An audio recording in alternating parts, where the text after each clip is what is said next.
who makes one sacred? How does something become sacred? How does a place become sacred? Do you think it falls from the sky? No. Do you think it's God who whispers in someone's ears, this thing here, this cup here is sacred? No. It's people. People create sacredness out of our own daily environments, our own daily experiences, you see? And sacredness is basically the process of deification of your own cultural and historical experiences. You deify that experience. You say, this is who I am and this is sacred. And African people have done this. The Yoruba people have done it. Ile Ife. What is Ile Ife?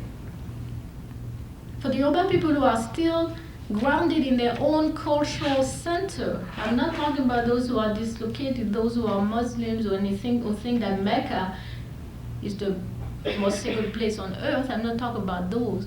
I'm talking about those who are still grounded in their culture, their experiences. They tell you that Ile Ife is the most sacred place on earth because this is the place where the Yoruba people originated.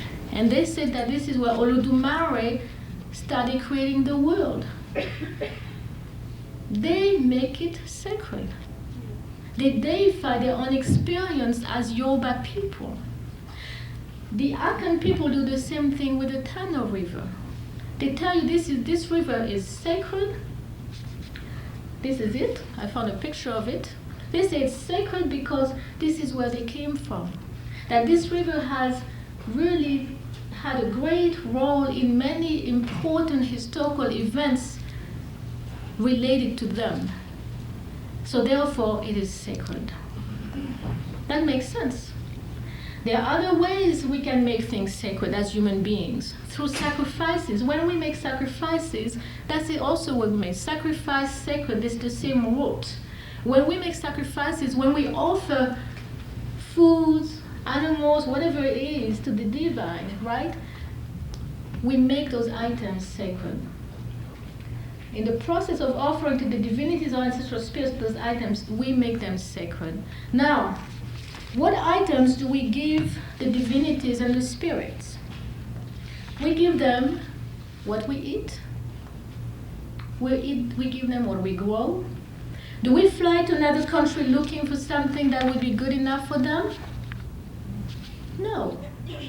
Right? We'll go get our best looking yams, our best looking chickens, our fattest cows or whatever, and we'll offer that to those divinities and spirits.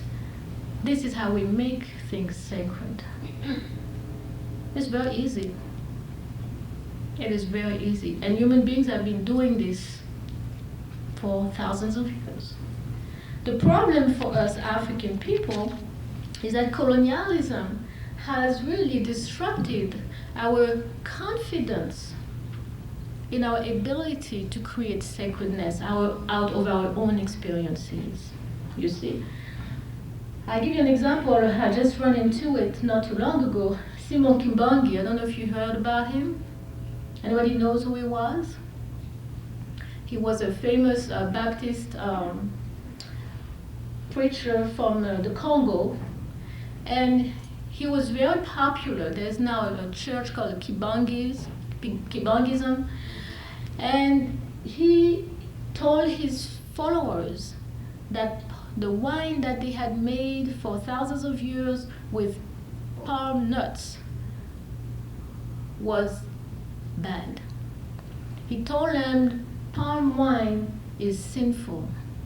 Making it, selling it is bad.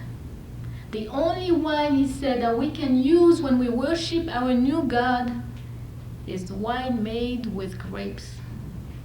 Now, have you seen grapes growing in Africa? No. This is what I'm talking about. What he's saying is that the wine that they had made for all that time, right, was not good enough for the God that they supposedly serve. But since this is a white God who is not used to drinking palm wine, then that makes sense. Right? might not digest it too well. So you have to give the white God grape wine. But in the process, you are really affirming your inferiority.